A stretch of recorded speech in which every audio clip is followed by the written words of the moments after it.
What's going on, you guys? You've got your Maverick R gas tank, and that's what we're going to be going over today, is how to install the RPM 4.5 gallon auxiliary fuel tanks into your Can-Am Maverick R. All right, guys, so you've got all your fittings out, everything's laid out nice and neat. You also need to open up the PDF instructions. You can find those on the instructions tab at the bottom of our website, but you absolutely need to have those open and this video to successfully install these gas tanks. There's some measurements in those PDF instructions that are super important and some diagrams that we really can't show you here in a video that you're gonna need. So we're gonna move on, get in the car real quick. I'm gonna show you some stuff, show you some locations so you're familiar with it, get the seats out of the car, maybe expose a few body panels, drop you another link to removing the dash, which is super easy. We get the OEM instructions for that, and we'll start dropping these tanks in. So let's move to the inside of the car. All right, guys, so you need to get the seats out of this Maverick R. This one's super easy. You've got two here in the back. Get the seat belts all unhooked from each other. Pull these loops through the spring-loaded seat belt mounts, and you've got two 13s up front holding the front on.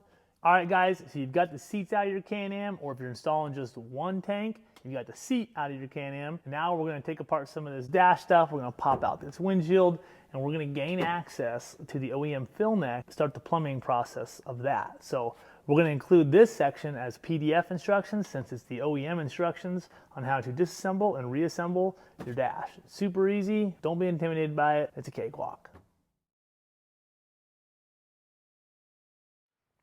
All right, guys, so now we've got the gas tank on the back of the car. It's time to get started on plumbing the fuel system, and the first thing we're gonna do is get 6A in line. It's 18 inches for the driver's side, 11 inches for the passenger side. They both route to the same location. And then we're going to attach our straight 6AN push lock fitting on one side of this 6AN fuel line. So these push lock lines are pretty simple. Just lubricate the inside of this using some engine oil or WD-40 or something.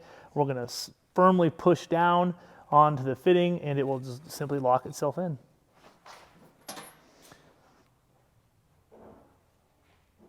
And then on the other side, we're going to put this stainless steel push lock fitting. We're gonna do the same thing with the stainless end as the banjo end. We're just gonna push lock it onto this fuel line and then install it onto the tank. And then we're going to attach this entire fitting assembly right here. We're gonna put Loctite on this fitting. All right, so we got the fitting in there. You want it slightly pointing away from the gas tank, just at a slight angle. Maybe catch the hose at like this corner and we'll tighten them up. All right, we're gonna Loctite the 90-degree 4AN fitting, drop it up here on the vent. All right, now we're inside the car. It's time to get ready to prep the tank to be dropped in and maybe start some plumbing and wiring stuff. So we're gonna pull this cup holder out. It simply just lifts up, get it out of your way, remove the screw back here, this Torx, to gain access to the side panel. So once you have this panel loose, you got another Torx down here and you've got a rivet up front. You're gonna remove those and these panels will come the rest of the way out. We're gonna move these somewhere safe outside of the car, leaving the hardware laying inside of them so we don't lose it. Now we have access to the entire side panel. Fuel pump plumbing up here. On the other side, on my side, is one of the bus bars. You can connect your wiring harness there. Otherwise, you've got a second wiring harness area up here. So it kind of depends where you want to put your switch at. Some guys want their fuel pump switch over there. Some want them over here. Some got something custom going on. They want it wherever they want it. But you've got a bus bar up there and a bus bar back here. If you hook it up and your toggle is always on, you've got your key power and your constant power wires switched. Switch those around. And that way your toggle switch shuts off when the car shuts off so you don't develop a parasitic draw on your charging system. All right, guys, so these are the brackets that hold the gas tank in place as well as the chassis holding the gas tank upward. I install this bracket. I keep it nice and straight. I tighten it because this one's otherwise kind of tight to get to. If you don't, you gotta tighten it from the other side. And then we're gonna slide the gas tank underneath this bracket, leaving the fuel line loose. And then once it's in there, we're gonna start reinstalling the rest of the bracket. So, all right, guys, so you kind of gotta weasel its way underneath there. And as you push forward at this point, it will drop in.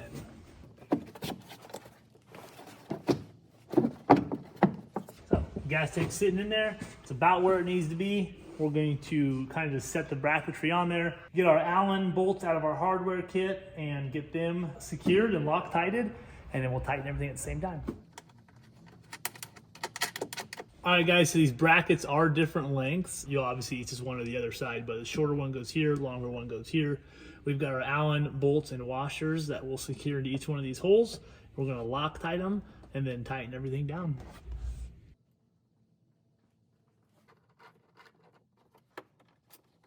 All right, guys, now we have the tank secured. You can see we are fishing your vent line. We went through the bottom here, over, and we're kind of just gonna fall and let it curl up here on the floorboard. But both fuel line and vent line will be something like this. When done, we're gonna take the slack out, start pulling it, and then we'll connect it to this 4AN fitting. It can be a little tricky fishing it through the bottom here, but it is doable and it is pretty easy.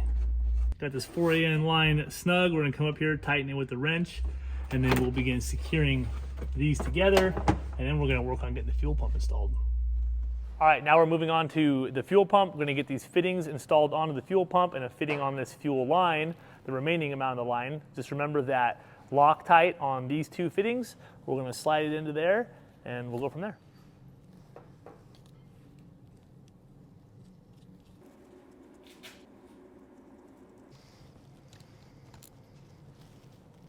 One more straight barred 6AN fitting onto the remaining of the fuel line. All right, guys, so we're gonna pause on that, grab our wiring harness.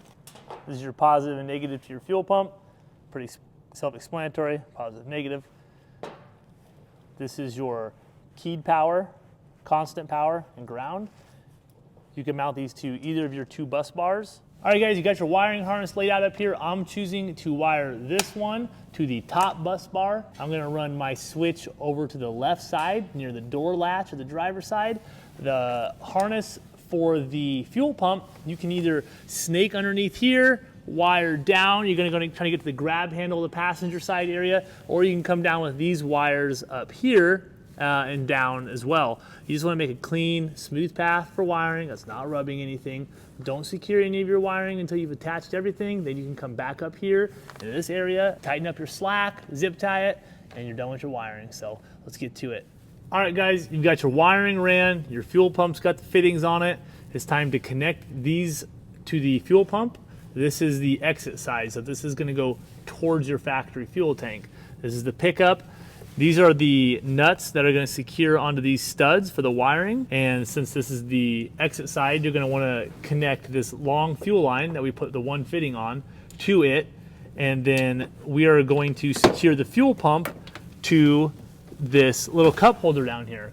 Now this is where the PDF instructions are extremely important, because on this tray are two torque screws on each side. And once you get these panels removed, you just remove these two torque screws, it comes out. Then you can take the measurements that we supply you in our PDF instructions on where to drill your hole. You're gonna have a single hole. Once that hole is drilled, you get your fuel pump mounted to it. You're gonna use this foam sock, get it on the fuel pump, like so. You're going to use the clamp to secure the pump to the bottom of this tray where you drilled your hole. So the hole is on, favoring the driver's side, towards the front, in the middle-ish. Once you get this mounted, you'll be able to connect this fuel line. You already have this one connected. The wire will already be connected. You're able to secure it up there, and then we'll be able to move on to plumbing further up into the factory fuel tank. All right, so you've got this out. You've got your hole drilled.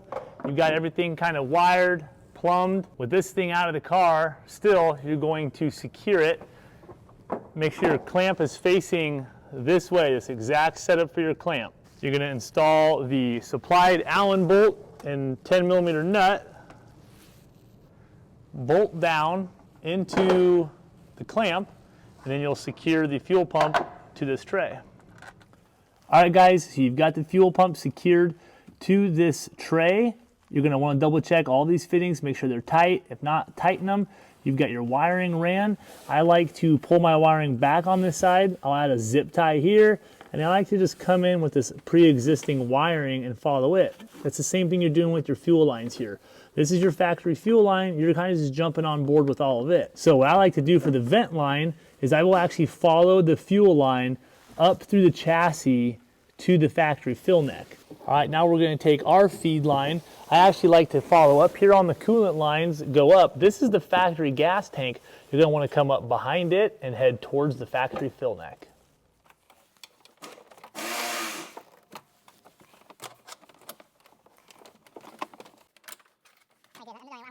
One thing you're going to want to make sure you do is you don't have the gas pedal anywhere near the fuel line. So take the fuel line, secure it to one of these coolant lines, anything, the firewall, anything except for near the pedal. All right, guys, we've got the vent line plumbed up to here. We got the fuel line hanging out here. We are going to kind of just keep on pulling this vent line, and we'll let it slack up just in this area. Fuel line, same thing, we'll let it slack up in this area. We're going to end up with a fitting here. So we're going to remove this fill neck tube. Got a couple flatheads here.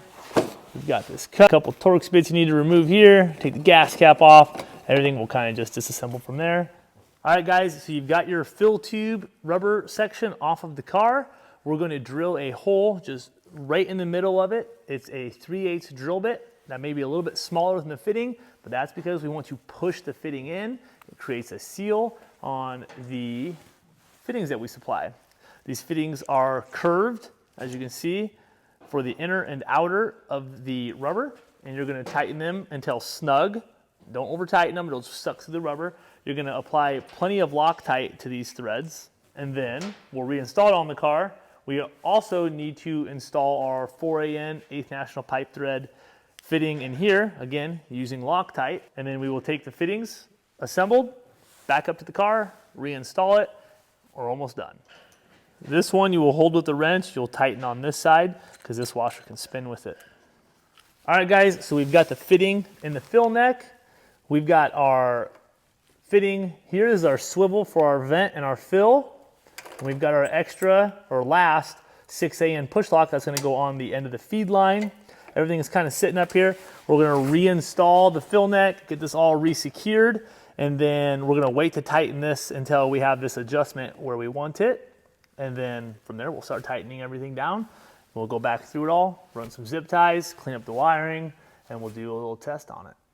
All right, so I've got everything kind of where I think it's gonna need to be as far as cutting this fuel line down. If you need to, cool. If not, it should be the right length. If you are finding yourself short on fuel line, it's probably just how you have it routed. Maybe look for a different route. But I'm kind of eyeballing where this fuel line is gonna land, and it's looking like it's good. We do drill a hole right here in the chassis of the plastic, and that's just so we can get a zip tie on there. We want to secure this from a bunch of vibration and stuff. So we'll zip tie it right there. We'll get this fuel line pushed on. We'll go back, tighten all of this stuff up, re-secure the fuel fill neck. All right, once you've got your driver's side tank installed, and now you're asking yourself, how do I install the passenger side? Everything goes the same as far as hardware, cutting fuel lines, the routing. This is the passenger side tank installed. Obviously, we have our fitting shooting this direction. Our pickup line is down here, all the same steps. We're routing it all to the same location. This line that goes from the tank to the fuel pump is 11 inches. The fuel pump mounts here. Again, refer to the PDF instructions for where to drill your hole, but that's kind of what it's going to look like. Now that we're up here, we've obviously have another fuel line and we have another breather line. Again, they're routed in the same location as the driver's side tank, and this is where it can get a little bit messy. If you have a passenger tank, install it just like we showed you for the driver's side tank. If you're installing both, that's where you're going to get a tank add-on kit, and in there you're going to have some wiring. The wiring is for the fuel pump. You only need to supply a wire to one fuel pump. Then you have a little harness here with some extra heat shrink and connectors. You're going to jump the fuel pumps from one side to the other. It doesn't matter which one you wire to. It doesn't matter which one you jump to. When you apply power to one fuel pump, it will turn on the other fuel pump. Guys ask us, what if one tank's out of fuel? It's fine. You can actually run these external fuel pumps for a long time dry. You can empty your tank 10 times over before it ever caused any damage from running it dry. In your add-on kit, you're going to have a Y splitter. That is so you can connect both fuel lines and convert to just one into the fill neck. And then you're going to have a 4AN splitter, and that is so you can attach both of your vent lines to the fuel neck fitting. You're also going to have a 90-degree fitting. That is because with all of our kits, we try to keep them super universal. So we know guys have other accessories up here, speakers, they have an aftermarket fuel pump system. That is just in case you needed to change the location of your converter, you could. We have a 90, it comes factory with a straight, so whatever works for you. With that being said, once you combine two kits together, you might start ending up with extra pieces, an extra fuel harness, an extra switch, extra fittings of all sorts because you're combining two kits. You may not use them all. So that's totally normal. And the other thing we wanted to point out at the end here is this cap. This one throws a lot of guys off. They don't know what to use it for. This cap is for if you were to ever remove the fuel system, you can't remove the bulkhead fitting in the fill neck. So if you removed everything, this fitting has to stay. This is the cap to terminate the end, so nothing leaked out. This would just go here. That's all the cap is for. We get asked that a lot, so I wanted to clear that up for you guys. At this point, I'm going to replumb this for 2 tanks, both tanks, and we will kind of give you a picture of what it looks like. And like I said, this can be different. They don't have to be exact. These measurements can all change, especially when you're co-mingling aftermarket accessories. You don't have to stick to what we just did strictly. You can obviously change the dimensions of your fuel lines and stuff like that. So, all right, check it out. One thing I love about our fuel systems are that if you need to fill up another car beside you or you want to drain your tanks real fast, we have a dry brake fuel fitting that is an option in checkout. It's called a Fill-A-Buddy. You simply can just bang dry brake the fuel system, and that means the fitting just cuts fuel flow right there. There's no mess. You hook up your included second fitting. It has it's about 7-foot line, and you can fill your buddy's car next to you using your fuel tanks.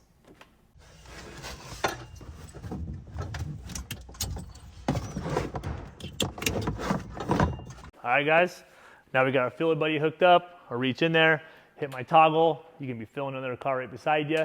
Come back in there, disconnect the Fill-A-Buddy, push it back on to your car, and you're back. You can also drain your fuel this way too if you run E85 and you're filling your tanks up. So that's your Fill-A-Buddy. Hopefully this video was helpful, and if you have any questions, shoot us an email. Customer support at rpmpowersportsomaha.com.